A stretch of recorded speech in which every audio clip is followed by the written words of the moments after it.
들을수록 내공이 쌓이는 방송 2시간 철학의 돌풀입니다. 예, 건투를 빈다를 계속 읽고 이거에 대해서 이제 코멘트를 달고 있는데요. 이제 두 번째 시간 한번 들어가 보도록 하겠습니다. 2장이고요. 가족 파트입니다. 89쪽이네요. 김어준 님이 쓰신 명저입니다. 명작이에요. 질문이 나오고 거기에 대한 답변을 하세요. 질문을 먼저 읽어드릴게요. 모친과 여친 사이에 끼었어요. 결혼하면 아들 며느리와 당연히 매주 교회에 나가는 걸 기대하고 계십니다. 엄마가 교회 가는 걸 기대하고 계시죠? 근데 문제는 제 여친이 절대 받아들이지 않을 거란 거죠. 자기 주장 강한 그녀는 결혼 뒤 신앙생활 할 생각 없다고 이미 못 박은 상태입니다. 어떻게 해야 할까요? 요거에 대한 이제 김어준 님의 답변입니다. 그거 모친에게 절대자에 나와버리고 여친에겐 시시비비의 영역이다. 그 둘 사용 언어 전혀 사맛대 아니하시다. 소통 불가. 그러면 결혼이 뭐냐? 두 어른이 하나의 독립재산 가족 창설하는 거다. 부모 가족의 인수합병 아니라고. 삶의 불확실성, 제 힘으로 맞서는 순간 아이는 어른이 된다. 그런데 우리 시스템 그 대면 부모가 최대한 지연시킨다. 부모의 내가 널 어떻게 길렀는데 채권, 글이 확보된다. 그리고 그렇게 삶 자체를 위탁한 아이들, 결혼하고도 평생 누군가의 자식으로 산다. 그래서 이 땅에서 효도는 채무다. 대한민국에서 효도, 죄의식이 되고 만다. 명절은 그 죄의식 탕감받으러 가는 날. 우리 사회 이 과도 사욕과 성장 지체를 효와 사랑이라 부른다. 부모는 되져도 돈은 남겨야 한단다. 부모 자식 갖고 어디다 대고 협박인가. 죽는 것도 서러운데 더구나 이 병든 패러다임에선 자식은 자식인 게 유세가 된다. 미친 거지. 지금 당신에게 필요한 건 처세가 아니라 입장이다. 내 결론은 그렇다. 여친 편에 서시라. 그렇게 입장 세우시라. 결혼은 당신이 당신 의지로 상대 인생에 적극 개입해 체결한 약조다. 책임 당신에게 있다. 게다가 여친은 모친 교회생활 안 말리잖아. 그 역은 왜 당연한가? 하나도 안 당연하다. 그로 인한 부모 배신감은 부모된 자의 숙명이다. 그 감당 부모 몫이다. 그거 당신이 대신할 수 없다. 제 몫 제가 감당하는 게 어른이다. 그 기대가 정당하든 않든 그에 부응치 못한 거 미안해하는 건 옳다. 하지만 거기까지다. 충분히 미안해하고 그리고 여친 편에 서시라. 네, PS. 자식이 부모에게 갖춰야 할 건 효가 아니라 인간에 대한 예의 그리고 애틋한 연민이다. 그렇죠? 그 다음에 97쪽 질문은 이기적인 친모 때문에 괴롭습니다. 입니다. 돈을 너무 많이 쓰시나 봐요. 쓰시는데 문제는 생모라는 자격을 친자에게 사회 경제적 무한결제 요구할 천부의 채권으로 간주하는 대목 바로 거기서부터 발생한다. 물론 양육기간 불문하고 생모는 마땅히 감사의 대상이다. 내 존재를 가능케 했으니까. 하지만 생모라는 이유만으로 친자 인생을 그녀 삶의 번제로 요구할 자격은 결코 없는 법이다. 친자를 보험 취급하는 게 정말 폐륜이지. 당신은 죄 없다. 근데 99쪽. 동생 뒷바라지에 골치가 아픕니다. 공부 못해 대학 못 간 저와 달리 집안의 자랑인 명문대 3학년 동생이 있습니다. 그런 동생이 집안 형편이 안 되는데도 유학을 가겠다고 합니다. 전 그동안 직장 생활하며 6년간 결혼 비용을 저축했고 이제 3개월 후면 애인과 결혼하기로 날짜까지 잡혀 있거든요. 부모님은 제 눈치만 보고 동생은 제 앞에선 아무 말 않지만 이미 친구들한테 알리고 준비하느라 신이 났고요. 하지만 오늘도 몇 번이고 통장을 만지작거리며 고민하고 있습니다. 이렇게 망설이는 제가 이기적인 건가요? 여기에 대한 답변. 이런 씨바, 돈 주지 마. 자기 위해 형의 삶이 통째로 지치되는 걸 당연한 걸로 치부하는 정도의 싸가지 위에 당신 인생 유보할 필요 뭐 있나? 도저히 마음이 불편해 안 되겠다? 그럼 부모 빼고 동생하고 직접 쇼부 보시라. 현지 가서 스스로 벌며 공부할 수 있겠냐? 그 해법 찾아지면 그때 가라. 가서 노력하다 하다 도저히 안 되겠으면 그때 연락해라. 그 부족분만큼은 빌려줄 수 있다. 그리고 그때 역시 부모님이 아니라 내게 직접 연락해라. 그렇게 성인 남자 대 성인 남자로 결론 보시라. 다 큰 새끼가 제 앞가림도 못하는 주제에 어디서 어리광인가. 계속 징징거리면 죽통을 날려버려라. 가족이 자신을 위한 사설 자선단체인 줄 착각하는 놈들이 있다. 자신의 모렴치와 이기심을 오히려 가족의 권리인 줄 안다. 가족 관계가 주는 스트레스와 대면할 때 한 가지 원칙만 기억하시라. 존재를 질식해야 하는 그 어떤 윤리도 비윤리적이다. 관계에서 윤리는 잊어라. 지킬 건 인간에 대한 예의다. 가족끼리도 인간에 대한 예의가 필요하다는 거죠. 이런 답변을 보면서 정말 많이 깨닫게 됩니다. 그 다음은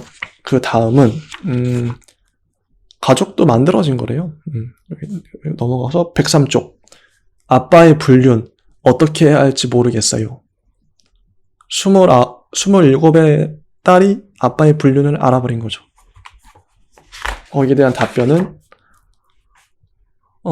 모든 아이에게 아버지는 신하니까, 권위와 규율과 질서의 원형이니까 어떤 아이에게든 아버지의 세속성과 속물성은 수용하기 벅찬 일이기 마련이다. 하지만 그 부성 신화와 현실 사이의 간극을 스스로 깨뜨리는 과정 없이 아이가 어른이 되는 법은 결코 없다. 그러니 27에 여전히 그 신화에 포섭되어 있다는 건 일종의 성장 지체, 당신의 도덕적 강팍함 역시 그 부성신화의 요구에 부응하려는 소녀적 강박의 결과. 이렇게 말씀하셨습니다. 107쪽 명절 부활 프로젝트. 우리는 부모를 욕망을 가진 한 사람의 독립된 여자와 남자로 바라보지 못하는 사회에 살고 있다. 그런 시각은 불경스럽거나 외람되다. 부모는 사람이 아니라 부모다. 부모와 자식이 인간 대 인간으로 연민하고 신뢰하는 대등한 동지적 연대는 자식이 아무리 나이를 먹어도 성립될 수 없다. 이 전복 불가능한 절대 위기 위에 가족이 구축된다. 그리고 그 질서에 따라 각자 자신의 고정 배역만 연기한다. 생물학적으로 자연 결속된 생활 결사체이기만 한 것으로 오인되는 가족은 사실은 그렇게 사회적 역할극이다. 한국 남자들 아시아에서 가장 체격 좋고 교육 수준도 세계 톱 클래스다. 근데 한 항목이 다 까먹는다. 독립지수. 우리 남자들 평생 누군가의 아들이다. 최소한의 사회 안정만조차 작동하지 않았던 탓도 크겠다. 대한민국의 20세기는 개인이 스스로를 보호할 수 없을 때 국가 복지도 지역사회도 아닌 오로지 가족이 마지노선이었다. 오로지 비빌 때라곤 가족밖에 없었던 게다. 가족 구성원 간의 과잉 감정은 이 자폐적이고 방어적인 가족주의의 필연이다. 서로가 서로에게 과도하게 기대하고 요구하며 또 그로 인해 과도하게 상처받고 실망한다. 서로가 서로에게 정도 이상의 감정 비용을 지불하며 서로가 서로에게 바가지를 쓰고 있다고 여긴다. 모두가 모두에게 그렇게 채무 관계로 결박되어 있다. 부모는 신분이 아니라 실체다. 가족 그게 배역이 아니라 구체적인 여자와 남자다. 그들은 숭고한 효의 대상이 아니라 애틋한 관심의 대상이다. 독립하자. 어른이 되자. 그래서 빚없는 가족을 만들자. 명절이 즐거워지는 건 그 덤이다. 그렇죠. 그 다음에 110쪽. 친구 오빠와 사귀자. 친구와 사이가 틀어졌어요. 친구의 오빠와 사귀어버리니까 친구와 사이가 틀어졌대요. 그러니까 답변은 연애, 삶의 기획 바깥에서 벌어지는 불가항력 사변이다. 천재지변과 다이다이라고. 그걸 어떻게 사전에 상의해? 우선 친구 발작이 오빠 애인을 연적으로 간주하는 브라더 컴플렉스일 가능성. 그런 예우는 통상 스스로 연애하면 자연 치유되는데 만약 안 된다. 그럼 뭐 입원 가료 요망이지. 다음, 당신을 자신의 관계 영역에 자신의 재가 없이 무단 침입한 타자로 인식한 경우, 분비물로 마크하는 동물의 영역 텃세처럼 설마 사람이 그러겠나? 사람 매우 그렇다. 당신의 연애는 그녀 가족 영역에 대한 침범이 아니라 당신과 오빠를 중심으로 하는 전혀 별개의 관계 범주가 새로 생성되는 거란 걸 도무지 이해할 수가 없는 거지. 그러니까 그녀 히스테리는 영역 분비물. 이 경우는 그녀 지성이 부재를 탓해야 하는 건데 이건 또 치료도 안 돼요. 다음 혐의. 후천적으로 획득한 신우의 유전자. 그게 뭐냐? 전통적 의미에서 우리네 고부 갈등의 본질은 가부장 가족 체제 아래서 육아에서 봉양까지 담당하며 착취당하던 여성들이 가부장이 취하고 남긴 짜투리 권한을 놓고 벌였던 권력 투쟁이야. 그리고 그 쟁투에서 승리한 유사 가부장, 시어머니 후광 없고 섭정 권력을 후천적으로 학습한 이가 신우이고, 신우이의 가학성은 개인 품성이 아니라 그렇게 권력 구조의 소산이라고. 우리네 20세기는 가족이 사회 안전망이었다. 비빌 언덕은 오로지 가족뿐이었다고. 가족 결속은 그렇게 생물학적인 연대를 넘어 사회적 생존의 필요 조건이었다. 어른들 연애, 범죄 상황 아닌 한 누구도 개입 권한은 없다. 그게 어른들 연애의 기본이야. 주변인들, 의견 개진, 조언 권고할 수 있어. 때론 경고 의무도 있고. 하지만 거기까지야. 분노 표출, 진도 방해, 이별 강요 누구도 못해. 그럼에도 관계의 중단이나 지속을 강제할 권리가 가족이란 이유로 천부 인권처럼 자동 부여된다고 오인하는 거 우리나라에서 유난히 전술한 이유로. 그 다음에 PS 이런 말이 나옵니다. 한 줄. 영찝찝하면 박치기나 한번 해주던지 물론 치료 차원이지. 이렇게 하고 넘어가서 114쪽에 장남이라는 부담감에서 벗어나고 싶습니다. 이게 이분이 있는 팀이 중국으로 가게 됐는데, 회사가 중국으로 가게 됐는데 중국에 갈 준비를 하던 중에 어머니가 암에 걸린 걸 알게 되고 어머니를 치료하기 위해서 여기 한국에 남을지 아니면 어머니를 버려두고 중국으로 갈지 고민이 된다는 거예요. 여기에 대한 답변. 선택은 언제나 선택하지 않은 것을 비용으로 한다. 당신이 커리어를 선택한다면 모친의 간호는 물론 임종을 지키지 못할지도 모른다는 비용을 감수해야 한다. 모친 곁에 남겠다면 당장의 커리어가 불리해질 수 있다는 비용 발생하고, 심플하게 생각하시라. 당신에게는 어떤 비용이 더 감당하기 힘든가, 판단하기 힘든가. 내게 묻는다면 당연히 남는다. 세상에는 돌이킬 수 있는 것과 없는 것이 있다. 죽음은 되돌릴 수 없다. 모친도 단 한 사람, 임종도 단 한 번. 놓치지 않을 수 있다면 결코 놓쳐서는 안 되는 것이다. 반면 일자리를 잃거나 경쟁에서 처진다거나 하는 손해와 손실은 인생 중 만회할 기회란 게 존재하기 마련이다. 그게 아무리 쉽지 않더라도 기회 자체가 존재하지 않는 것과는 엄연히 다르다. 다만 그 최종 결정에 앞서 따져볼 게 있다. 만약 모친 곁에 남겠다는 선택을 하게 된다면 그로 인해 당신이 치러야 할 비용이 무엇이 되든 결코 모친 탓하지 않을 자신이 있을 때만 그렇게 하라는 거. 그 선택에 후회 없을 자신 있을 때만 그렇게 하시라. 미래는 누구도 모른다. 그러니 지금 이 순간 가장 중요하게 생각할 건 중국에서의 미래나 가능성이 아니라 당신이 내릴 결정의 결과를 당신이 감당할 수 있을 것인가 하는 거다. 모친을 원망하지 않을 자신이 있을 때 그때에만 남겠다는 결정을 해도 하란 거다. 그리고 그런 결정을 내린다면 반드시 명심해야 할 것 하나, 당신이 남는 건 뭔가 고귀하고 거룩한 희생을 하는 게 아니란 거다. 그건 당신 존재를 가능케 한 인간에 대한 예의일 뿐이다. 당신 모친이 당신에게 삶을 줬는데 적어도 그녀의 죽음은 지켜주는 게 예의 아닌가. 그러나 만약 당신이 모친 때문에 희생하는 거란 생각이 들거든 그땐 그냥 중국 가는 게 옳다.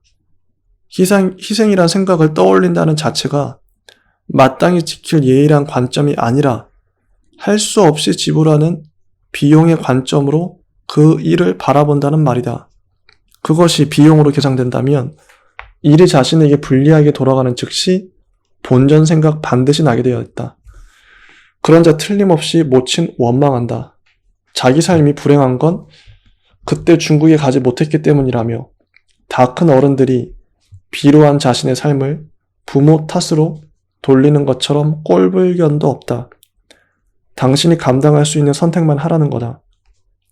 당신은 지금 한 인간으로서의 바닥을 드러내는 선택의 순간을 맞이했다. 그러니까 당신이 어떤 결정을 하든 그 결정이 곧 당신이다. 자, 한마디 한마디가 너무 맞는 말이라 가지고 와닿습니다. 그 다음 질문. 공주 같은 어머니, 큰 짐으로 느껴져요. 어머니가 엄청난 소비력을 갖고 돈을 막 쓰신다는 거죠. 여기에 대한 답변. 모친 어른이다. 어른은 그 삶에 대한 최종 책임 스스로 지는 사람이다. 자신의 엄청난 소비, 자신이 책임져야 한다. 그럴 수 없다면 그러고 싶어도 그러지 않는 게 어른이다. 냉정하게 말해 지금 모친의 행동은 객관적 정황과는 전혀 무관하게 세상이 일방적으로 자신에게 맞춰져야 한다고 요구하는 어리광을 부리고 있는 거다. 모친이 당신에게 요구하고 있는 건 단순히 자식으로서의 부양 의무가 아니라 그렇게 무조건 자신에게 걸맞은 삶의 수준을 보장해내란 막무가내 어거지다.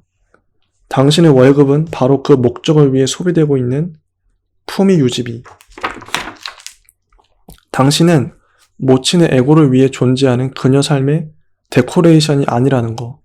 모친의 행동은 당신의 삶 자체에 대한 결례다. 가족 간 문제의 대부분은 그렇게 서로에 대한 최소한의 예의조차 지키지 않아 발생한다. 존재에 대한 예의란 게 친절하고 상냥하다고 지켜지는 게 아니다.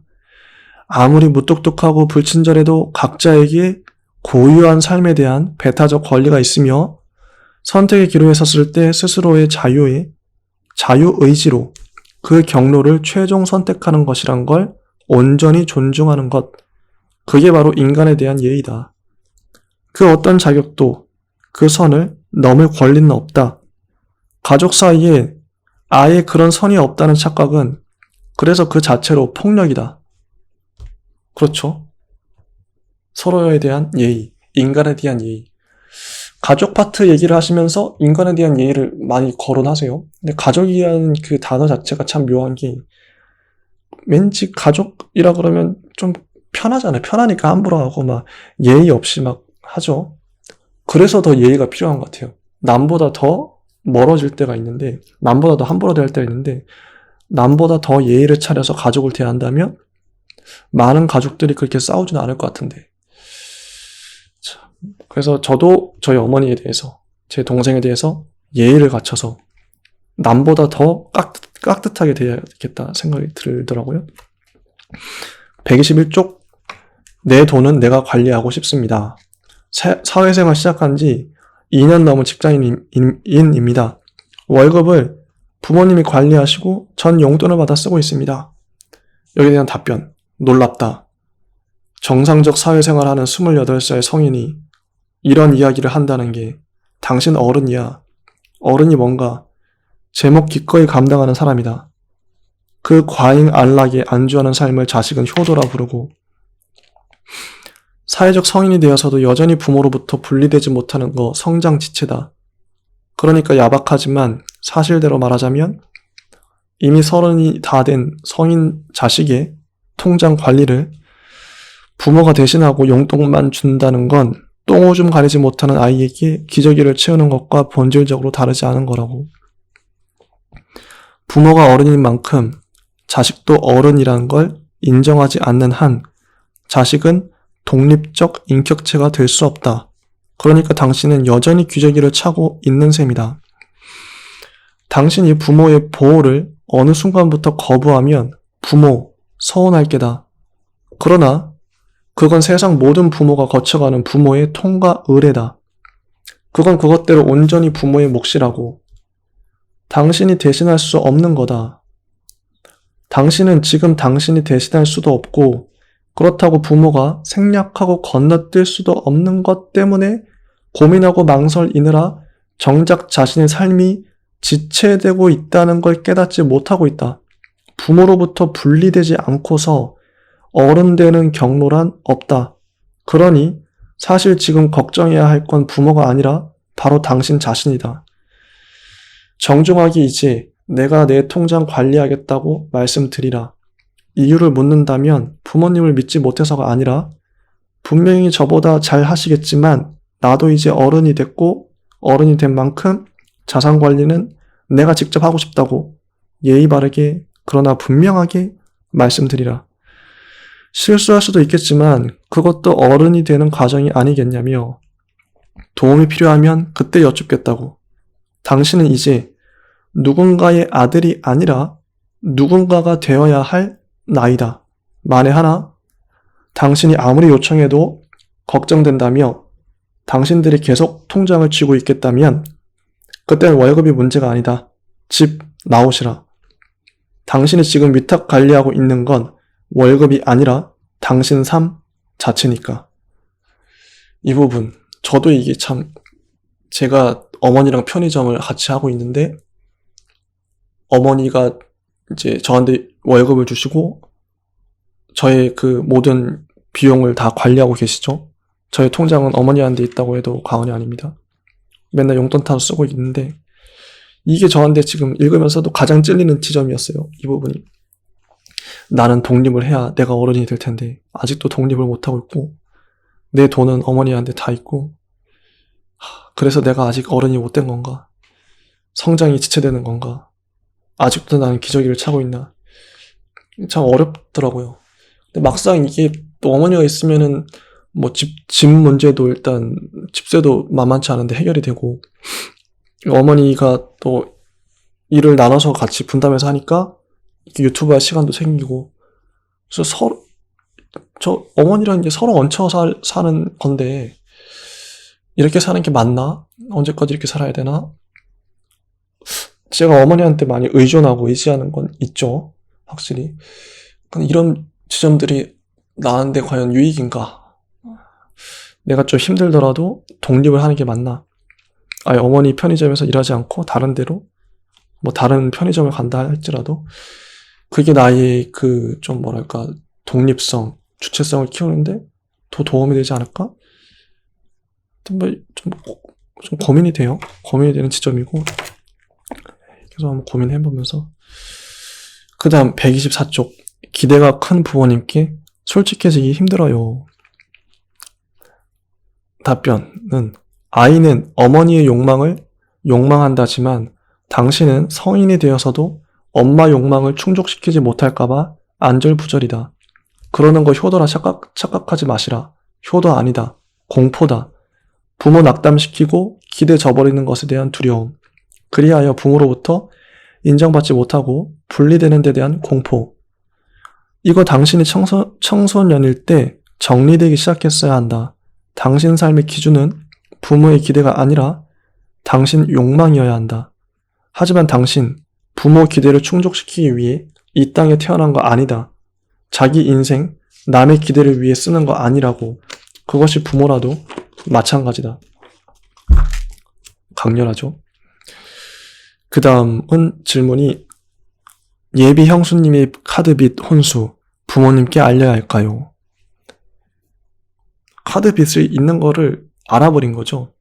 형의 형수. 여기에 대한 답변. 그 관계에 직간접적으로 개입할 권리 없다. 당신이 뭔데 당신이 동생이면 그 여자는 형의 아내다. 그들 관계에 대해 당신이 뭘 어떻게 책임질 수 있는데 책임질 순 없지만 개입할 수 있다 생각하나? 책임 못 지면 권리도 없다. 게다가 형수는 당신 집안에 들어가는 게 아니다. 당신은 그녀가 당신 집안에 소속될 사람인데 결격 사유가 있어 합류시킬 수 없단 투인데 그녀가 왜 당신 집안에 들어가나? 그녀는 당신 형과 함께 당신 집안과는 별개의 독립적 가족 관계를 새롭게 만들어내는 거다. 당신 가족만의 영역에 그녀가 유입되는 게 결코 아니라고. 그래서 제 동생이 결혼했는데 그 동생의 아내를 저는 어떠한 터치도 안 합니다. 남이죠, 남. 책임질 수 없다면 권리도 없다. 명언입니다. 그 다음에 128쪽 매형이 보기 싫습니다. 이제 매형이 자꾸 이제 자기한테 형 노릇을 하려고 하는 거예요. 정도 것이지 옷 입는 것부터 식사 습관, 여자친구와의 통화 등 그런 점은 고치는 게 좋을 것 같다며 사사건건 잔소리하는 것은 정말 참을 수가 없습니다. 이런 질문이죠. 여기에 대한 답변은 당신이 그에게 이래라 저래라 할 필요가 없는 게 아니라 당신이 그에게 이래라 저래라 할 권리가 없다는 거. 권리가 없다는 거죠. 그자가 왜 그러는지 몇 가지 가설 적용이 가능하겠다. 우선 애살 많고 넉살 좋아 친형처럼 잘해보려다 오버한 경우, 관섭과 간섭의 경계를 구분 못하는 멍청한 경우, 또는 나이를 권리라 여겨 자신보다 어리면 무조건 무시하는 경우, 어떤 경우라도 상대가 성인이라면 자신의 가족 내 포지션과 무관하게 그를 어른 대접하는 것이 마땅하다는 것도 이해 못하는 자라면 누나에게는 안 된 말이지만 감성지수 낮은 관계 미숙아라 보는 게 맞겠다.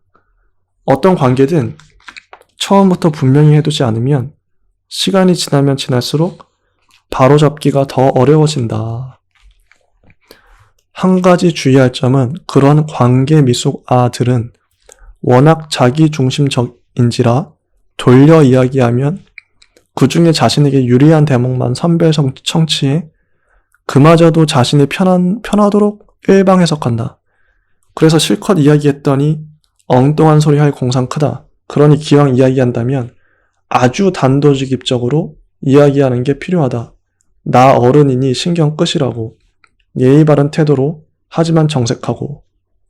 이런 식의 답변을 하셨어요. 이제 2부 가족편이 끝났고요. 이제 3부는 친구입니다. 친구 편인데 이것도 한번 바로 들어가 보도록 할게요. 재밌네요. 이제 한 절반도 못 왔구나. 절반 가보겠습니다. 친구가 내 물건을 훔쳐간 것 같습니다. 여기에 대해서 그렇다면 남는 문제는 과연 무엇을 포기할 것인가 하는 거다.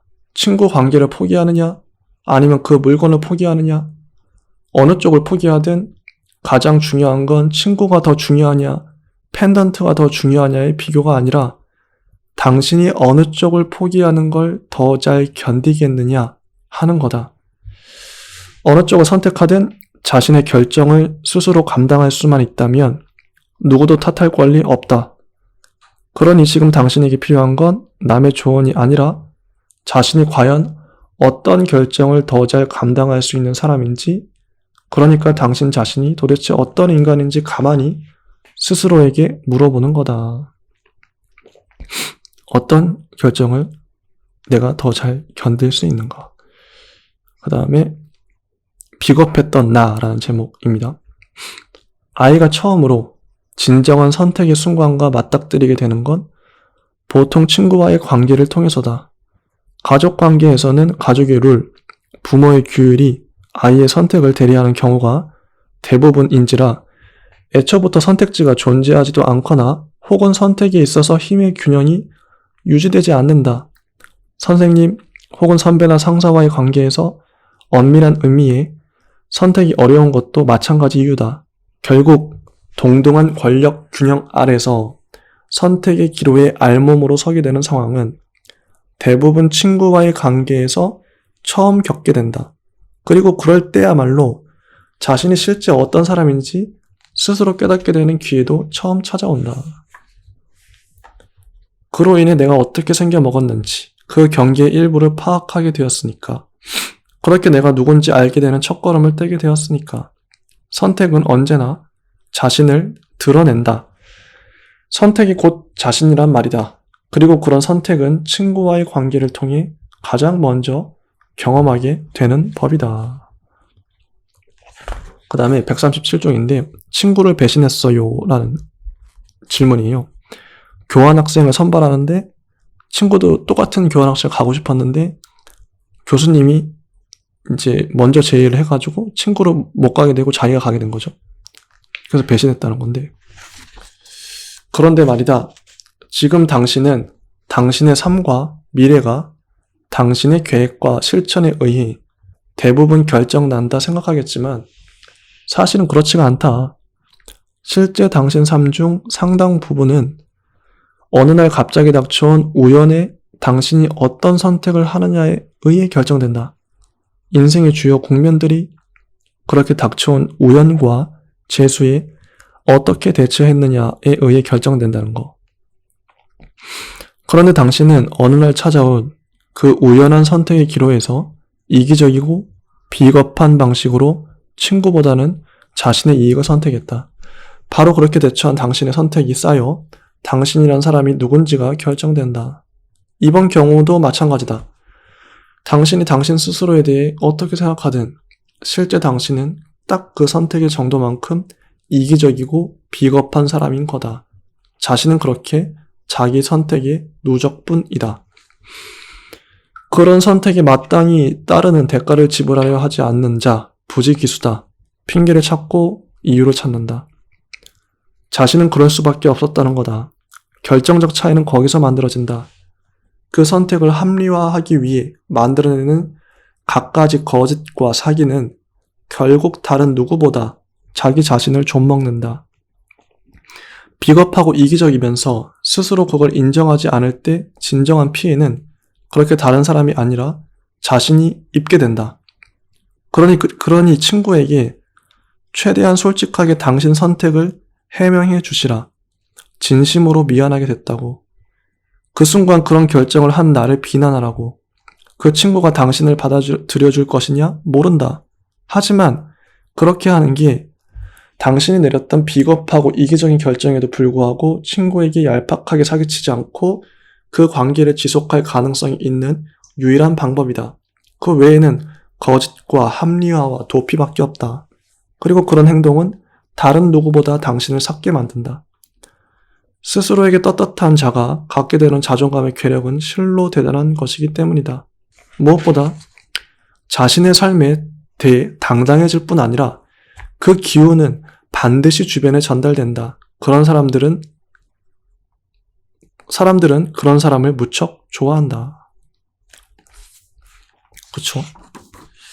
그래서 당당한 선택을 해야 된다는 거. 당당한 선택이 중요하다는 거. 141쪽 이기심의 한계. 이것도 우차사 개그맨과 박승대 기획사 사이에 큰 싸움이 일어났대요. 구두는 노예계약과 배은망덕 이렇게 싸움이 일어났는데 이거에 대해서 이제 판단하시는 거죠. 이런 싸움은 그러니까 더 불합리한 쪽이 지는 논리게임이 아니라 더 이기적으로 보이는 쪽이 지는 상징게임인 게다. 재밌다. 누구도 돈 때문이기도 하다고 말하지 않는다. 이런 거죠. 이 땅에서 이기적이란 판정은 곧 패배를 뜻한다.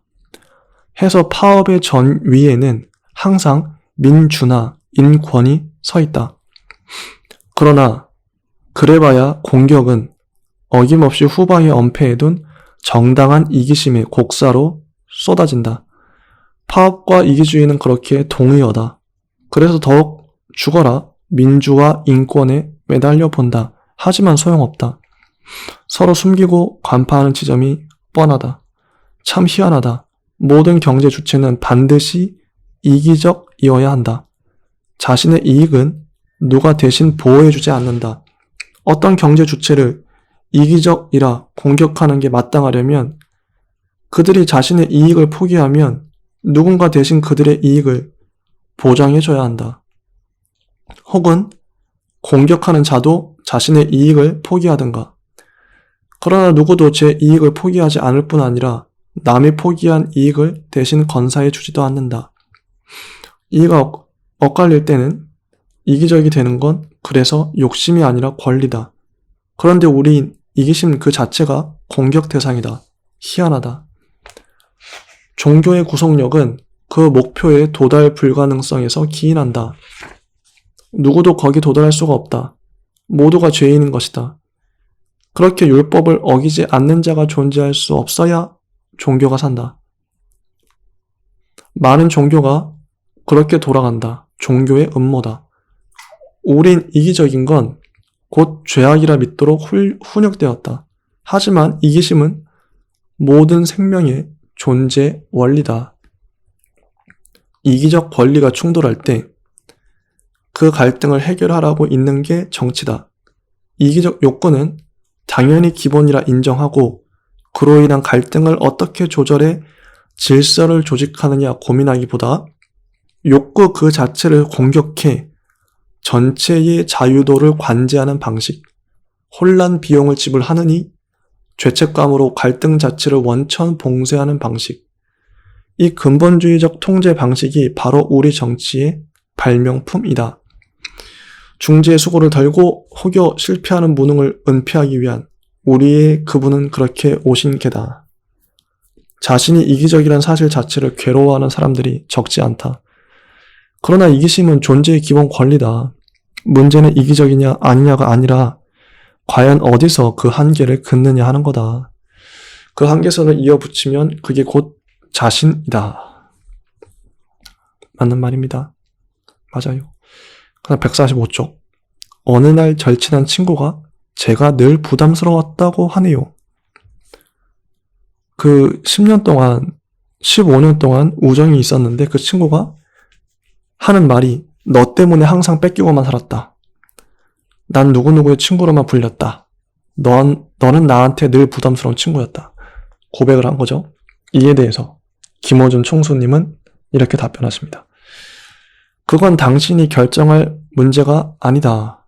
관계가 지속되느냐 아니냐의 문제는 당신이 아니라 그가 결정할 문제다. 왜냐? 상처는 그가 받아왔으니까. 당신은 그러니까 그에게 가해자인 셈이다. 당신이 어떻게 생각하든 친구에겐 이미 그게 지난 15년간의 진실이니까. 절친했다면서 당신은 지난 15년간 친구의 감정을 단 한 번도 눈치채지 못했다. 당신에겐 무심했단 죄목이 가능하겠다. 물론 잘잘못을 따지자면 당신보단 그의 잘못이 더 크다. 상대적 열등감 없는 사람 드물다. 그의 공부든 외모든 경제력이든. 문제는 그 열등감과 어떻게 대면하느냐인데 그는 숨기고 아닌 척하는 걸 택해왔다. 그 선택은 분명 자신이 한 거다.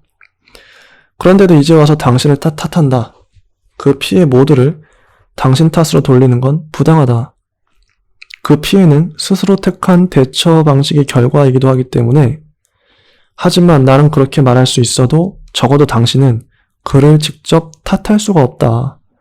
어쨌든 당신은 가해자니까.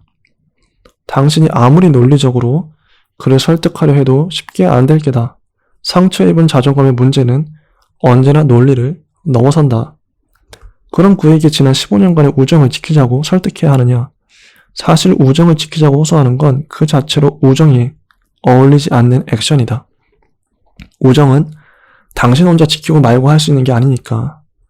이미 그런 호소를 해야 한다는 자체가 우정이라 자신있게 부를 수 있는 관계가 아니란 말이니까. 참 우정을 저도 참 이걸 읽으면서 책으로 배우고 있습니다. 정말 삶의 지혜가 묻어나는 문장들입니다. 공감하고요. 그 다음에 이제 나오는 153쪽 친구가 귀찮습니다. 어, 중학교 동창 친구가 해외 유학을 갔다 왔는데, 뭐, 시도 때도 없이 전화해가지고, 온갖 걸 다 물어본대요. 그래서 귀찮다는 거죠. 정신적인 문제가 있는 게 아닌가, 이런 정도까지 생각을 하는데, 요거에 대한 답변. 그 친구는 자신의 불안을 해결하는 방법으로 의존을 택해왔던 건데, 그런 건 하루 이틀에 만들어진 패턴이 아니다. 필경 마마보일 그 친구가 일으킨 문제에 대한 해결책은 하나다. 그냥 말하시라. 그저 담담하게 있는 그대로 말하면 된다. 아마 그 친구는 오래지 않아 자신이 의존할 또 다른 사람을 찾을 게다. 당신은 누구에게나 좋은 사람이 되고 싶단 욕심만 버리면 되는 거고. 그럴 수는 없는 법이고 그럴 필요도 없는 법이니까. 물론 인류사 자체가 누군가에게 인정받고 싶다는 욕구에 의해 구동되어 온 인정투쟁의 역사다. 사람들은 자신이 아니라 남의 기대를 충족시키는데 스스로 생각하는 것보다 훨씬 엄청난 양의 에너지를 쓴다. 문제는 그렇게 타자의 기대에 자신을 맞추기 위해 살면서도 스스로는 그 피동성을 전혀 감지조차 못하는 거다. 다른 사람의 욕망을 위해 살면서도 스스로는 그걸 알지도 못한다는 것의 의미는 자신이 자기 삶의 주인이 아니라는 말이다. 남을 기쁘게 하는데 자기 인생을 다 쓰고 만다는 건 멍청한 걸 넘어 슬픈 일이다. 그러니 거절하는 걸 두려워 말라. 그 공포에서 벗어나야 비로소 자신이 정말 원하는 게 무엇인지 알 수 있다. 자신이 뭘 원하는지도 모르고 사는 것처럼 삶의 낭비도 없다. 누군가에게 의존한 이 친구, 나도 이런가? 저도 심심하고 그러면 자꾸 막 카톡을 보내고 이게 누군가에 의존하려는 그런 마음인가 싶기도 해요. 저도 제 자신을 돌아보게 되네요. 그 다음 질문은 의리냐 실리냐 고민이네요. 여기에 대한 답변인데요. 그러니까 자기가 알고 있는 선배가 이제 여행사를 했는데 그게 여행사가 갑자기 이제 문을 닫았대요. 여행사가 잘 안 된 거죠. 근데 돈을 받을 수 있을까? 이제 이런 겁니다. 여기에 대한 답변. 스스로 당해보지 않으면 결코 이해할 수 없겠지만 도저히 해결할 수 없을 것 같은 경제적 부채 앞에서 목숨을 끊거나 도주해버리고 마는 사람들이 그냥 사람이 못나고 사기꾼이어서만 그런 게 결코 아니다. 그런 선택을 한 그들이 잘했다는 게 아니라 그런 상황을 견디는 것이 그만큼 힘들다는 거다. 그리고 원래 문제가 생기면 친한 사람부터 챙겨줄 것 같은데 그렇지 않다는 거죠. 예를 들어서 당신이 친구와 은행 양쪽에서 돈을 빌렸는데 어느 쪽 돈부터 먼저 갚겠냐. 돈이 없는데 지금. 절대 다수는 은행 돈 먼저 갚는다. 은행은 나를 안 봐주니까. 모르는 사람이니까. 친구는 사정을 말하고 양해를 구할 수 있으니까. 그렇다는 거죠. 모든 선택에는 반드시 리스크가 따른다. 모든 선택에 따른 위험 부담을 제로로 만들어달라고 한다면 그건 삶에 대한 응석이다. 그러니 중요한 건 선택의 이유다. 나머지는 그 이유를 붙들고 감당하는 거다. 스스로 설득될 이유가 있는지 생각해보고 만약 그런 게 있다면 그럼 누가 뭐라고 하든 그 결과까지 자신이 감당하는 것. 그게 어른의 선택이다. 진짜 꾸역꾸역 하시든 가는데 4부 직장 파트까지 왔습니다. 좋네요. 쭉쭉 가보죠. 직장에서 일어나는 여러 가지 문제들에 대해서 조언을 해주십니다. 질문은 아부하면서 제 뒤통수 치는 동료와 어떻게 지내야 할까요? 그런 류의 인간들은 자신의 교활함을 상대가 결코 눈치채지 못할 거란 얼토당토하는 자신감을 가지고 있다. 재수 없지만 분란 일으키기 싫어 참아주는 건데 말이다. 바로 그걸 깨야 한다. 지금까지 그 친구와 당신의 등친 케이스를 아주 자세히 기록하시라.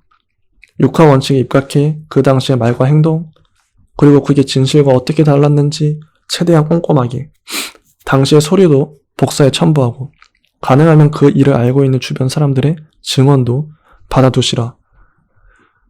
예를 들어 그 일은 그 상사가 시키지 않았다거나 딱 한 달치만 꼼꼼하게 준비해서 그 친구를 따로 불러 이번 달치라고 하면서 그 자료 보여주시라. 그리고 딱 한마디만 하시라. 6개월째 이거 만들고 있는데 앞으로 한 번만 더 나왔는데 이딴 짓 하면 주둥이를 확 찢어버린다잉.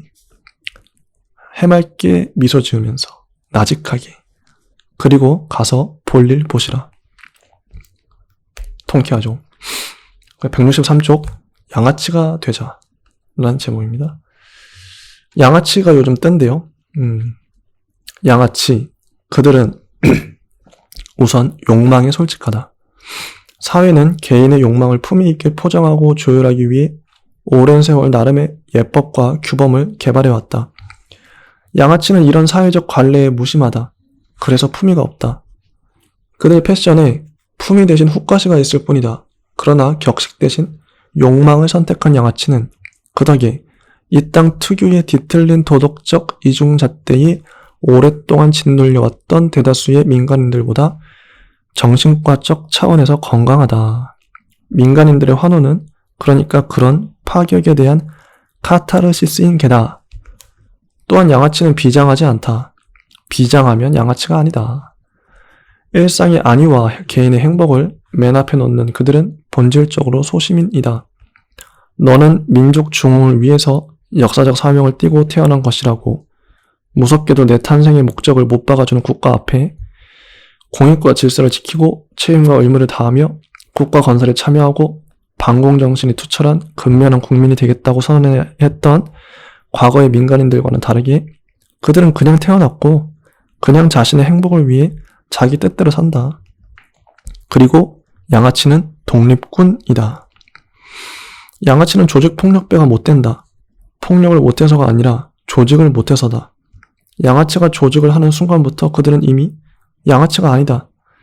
상명하달, 지배와 피지배를 기본 원리로 하는 조직에 무조건 충성하고 그 조직의 권위를 빌려서야 자존을 형성하고 자신을 조직의 일부분으로 인식하고서야 자신의 존재 가치를 찾아내는 집단 정체성의 조폭보다는 그렇게 철저히 개인으로 남는 양아치가 훨씬 더 근대적 자아에 가깝다.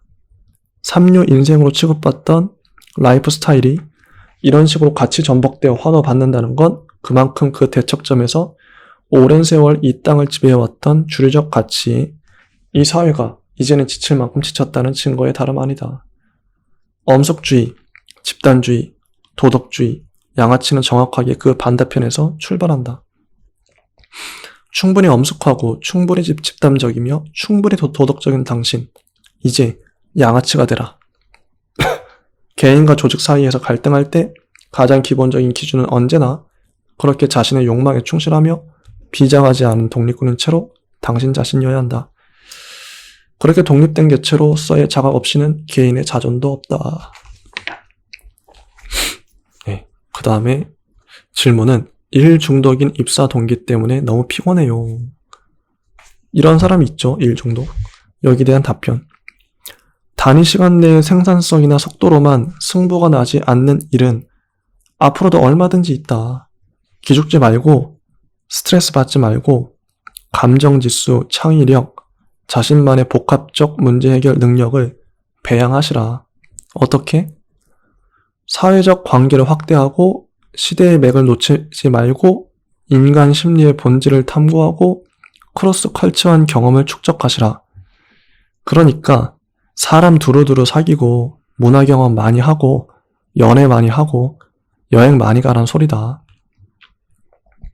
회사에서 열심히 페이퍼워크 하는 걸로는 결코 도달할 수 없는 지점이 있다. 조급해하지 말고 그리로 향하시라. 당장의 회사를 문제 삼지 말고 장기적으로 당신 삶 자체를 경영할 안목과 실력을 기르는 거다. 그건 페이퍼워크로는 안 된다. 인생 전체의 격차는 재빠른 페이퍼 제출이 아니라 바로 그 지점에서 나게 되는 거니까. 예, 그쵸? 그 다음 질문은 선배가 직장 상사여서 동료들에게 왕따를 당해요. 답변은 수컷들은 조직 생활을 하면 가장 먼저 정치적 역학 구도부터 파악한다. 그거 수컷의 본능이다. 남자들은 그렇게 조직 생활에서 살아남기 위해 권력 구조에 대한 눈치를 발달시켜왔다. 정치는 결국 힘 있는 곳으로 흐르는 거다. 당신이 업무 제대로 해내고 당신 할 일 잘하면 당신 주변으로 사람들 끌려온다. 신경 꺼라. 불안해하지 말고 당신 일이나 잘하면 된다. 당신이 그 회사로부터 배울 수 있는 것, 그걸 최대한 얻어내기 위해 지금 해야만 하는 일, 그걸 열심히 하면 된다. 그 다음 질문은 상사의 노골적인 관심이 부담스럽습니다.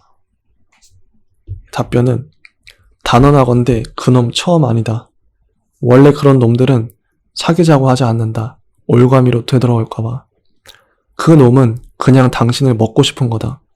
그러니까 그 놈은 남자로서 거절당해 자존심이 상한 게 아니라 권력이 작동하지 않는 상황에 신경질이 난 거다.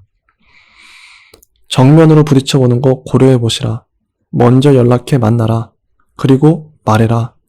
귀여워해 주시니 일하는데 힘이 난다. 감사하다. 하지만 남자로선 관심이 없다. 그동안 내가 만나주지 않는다고 화나신 것 같은데 선배로서 상사로서 존경하니까 앞으로 예뻐해 주시면 좋겠다. 이렇게 정색하고 얼굴 똑바로 들고 차분하고 예의 바르게 또박또박 말하라. 할 말 미리 써서 외우고 가는 게 좋다.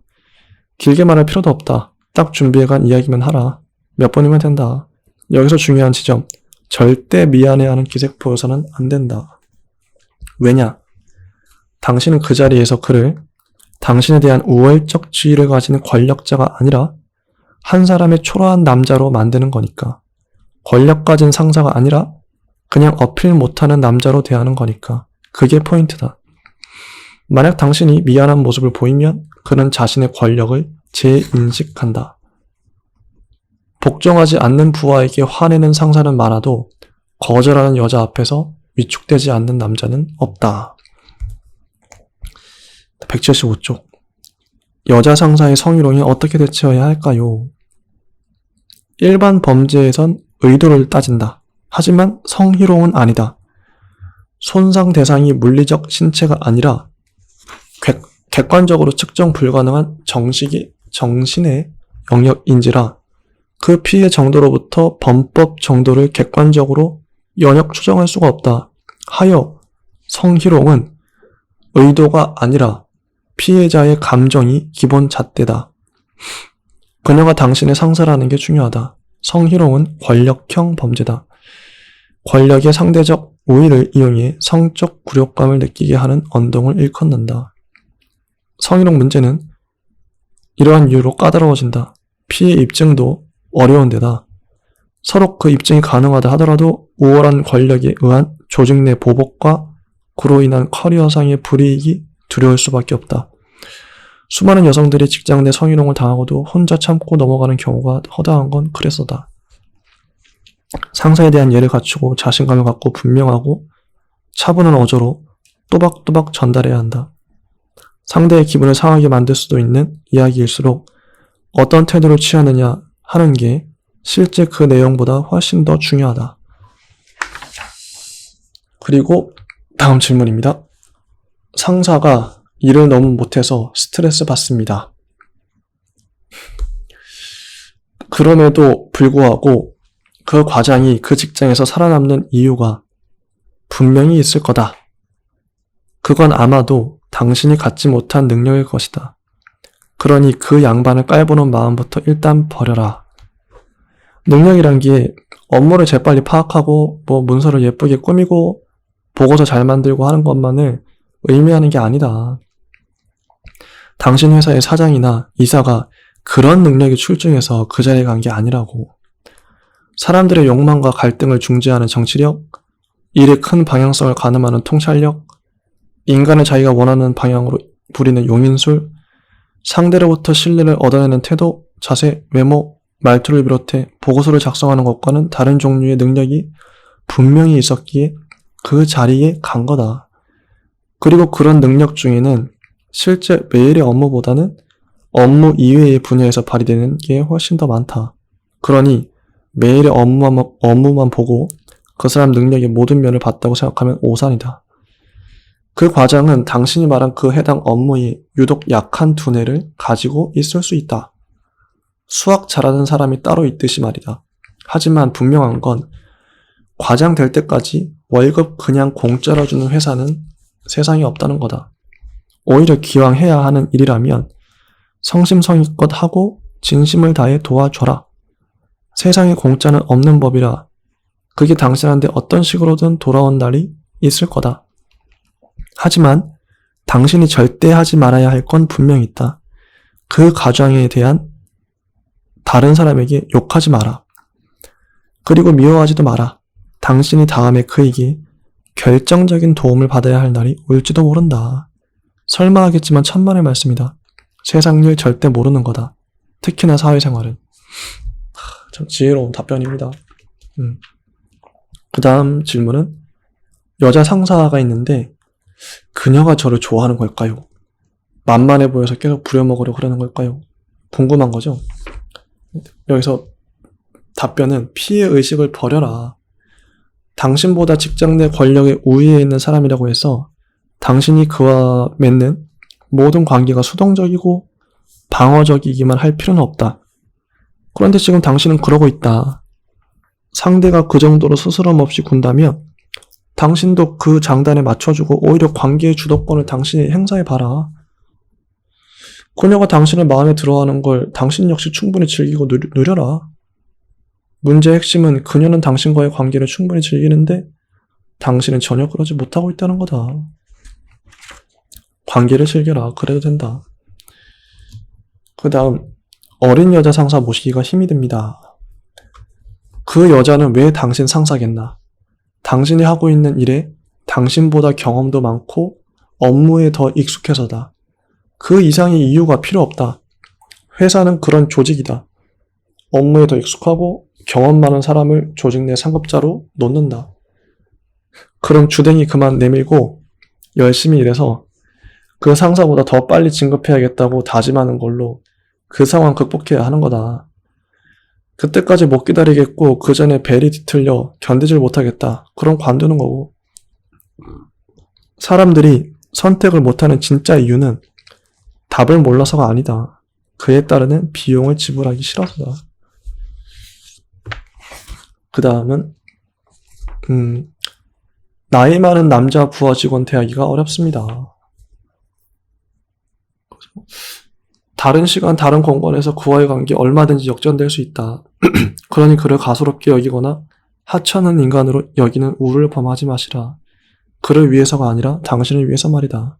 인간사 세옹심하다. 그 다음 질문은 회식 술자리가 너무 괴로워요. 여성 중심의 회사가 아닌 한 회사의 회식 문화는 되게 수컷 문화의 소산이다. 그리고 수컷들 집단 행동의 에센스는 대체로 사냥이나 전쟁의 로직으로 풀 수 있다. 그 관점에서 보자면 회식은 이번 사냥을 자축하고 다음 사냥을 준비하며 우리는 같은 편이란 결석을 확인하는 미니 축제다.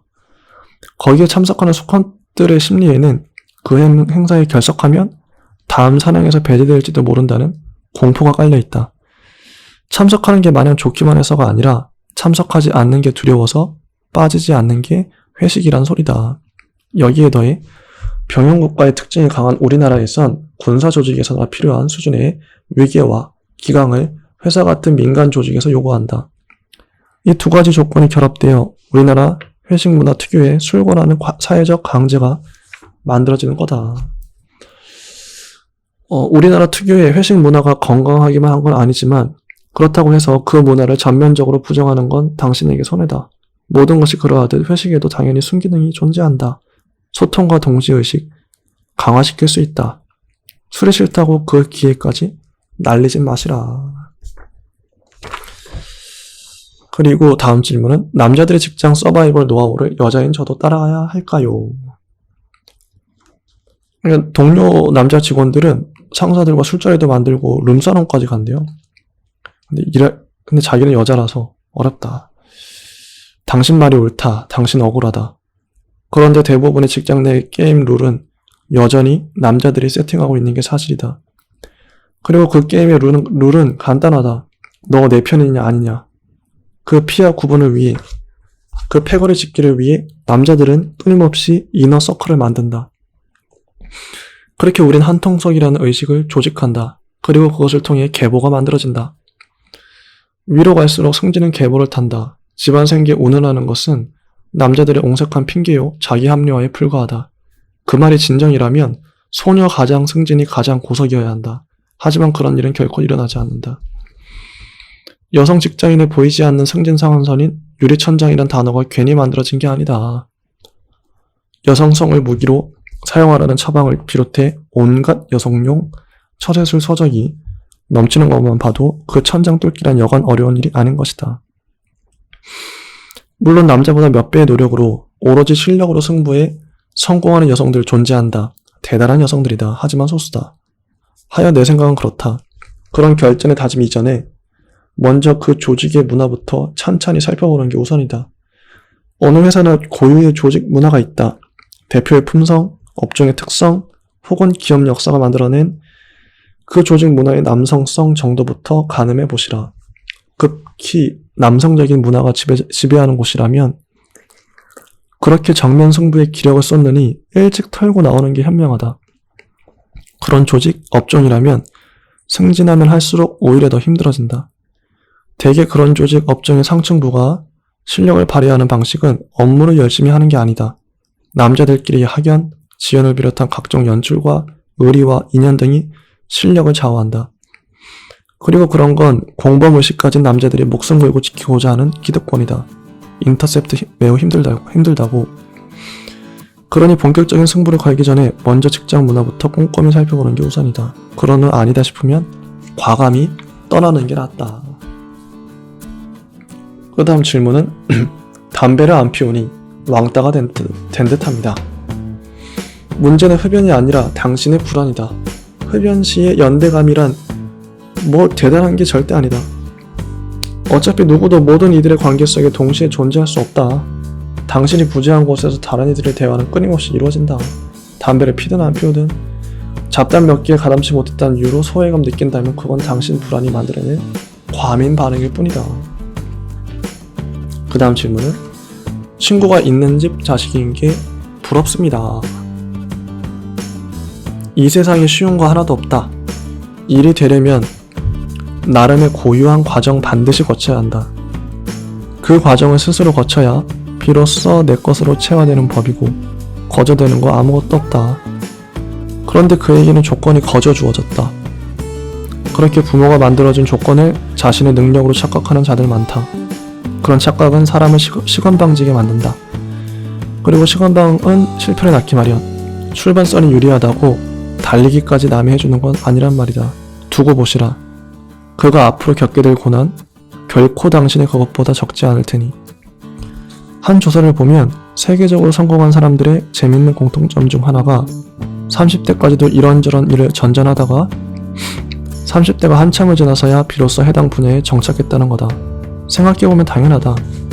그 전까지 배운 건 전부 남들 이야기니까. 스스로 겪고 배우고 부대낀 게 아니니까. 스스로 겪고 배우고 부대끼는 가운데 자신에게 맞고 좋아하는 일을 찾아 즐겁게 하다 보니 어느 날 성공에 있더란 거다. 그 일을 처음부터 목표로 한 게 아니라 그러니 남들 그만 부러워하고 당신이 뭘 잘할 수 있는지 언제 즐거운지를 파악하는데 집중하는 게 옳다. 네, 이제 200쪽까지 했는데요. 이 정도 하고 오늘은 또 3부로 가야겠네요. 책이 분량이 길어서 한 330쪽짜리인데 잠시 또 쉬었다가 3부에서 또 찾아오도록 하겠습니다. 예, 감사합니다.